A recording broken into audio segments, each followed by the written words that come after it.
Hi guys, Justin here, back for day 21 of my post a video every day for 30-day challenge, and today I'm talking about Turkish get-ups and just a couple key points that I see not everyone doing when they do their get-ups. Okay, so first thing we're going to talk about is wrist position. It's really easy to let the bell fall back behind your wrist like this, so you have sort of this broken wrist. And the reason I think people do it is because it takes the pressure off the back of your arm.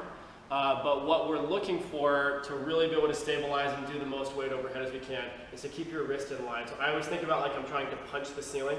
So it's basically these first row of knuckles, you want those showing up. So I've got a nice straight line. It makes the bell sit a little bit harder and a little bit higher up on your arm, but that's just part of it. The more you do them, you'll build up strength right there. And then the other piece comes to do with when we transition. So a lot of people have no problem getting the bell straight overhead. They know that we start with this foot up tall, this hand out like this. We punch, roll, and sit up onto that elbow, and then pressing right here. It's the transition that I see people have problems with.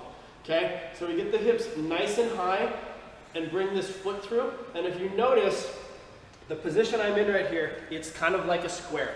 So the line of my foot comes straight back, and that's where this foot's toes go, and then this leg is out straight at 90. So it's like 3 points of a box, right? I'm just missing the top part. And how we get there is come in like this. I always think about sweeping the floor with my lower leg. So that sweeps along the floor, foot finds the line of the foot right here, knee comes out at 90, and then my knee should be right next to my hand. Okay, so I'm right here, and this is especially helpful, especially when I've got a heavy bell. I can sit back over this foot now and get the weight, and then I can come up tall in my lunge.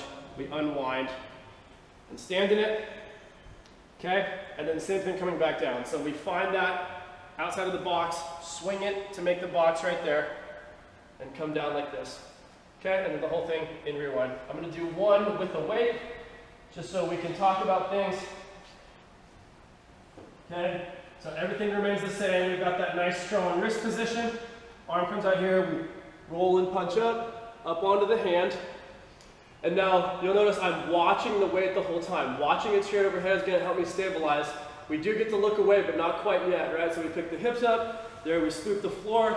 I've made my box in here, right? Then I can come up tall, unwind the back foot, and stand up. Now notice, right when I got tall into my lunge is when I looked away.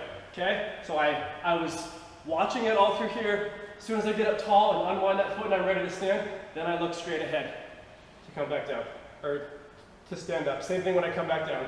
Step back, now I find the weight, swing the foot in, hand finds the ground, butt, elbow, shoulder, shoulder. All right, hopefully that helps with your Turkish get-ups. I've got one more tip, but we're gonna save that for the video tomorrow. Thanks for watching. See you guys for day 22.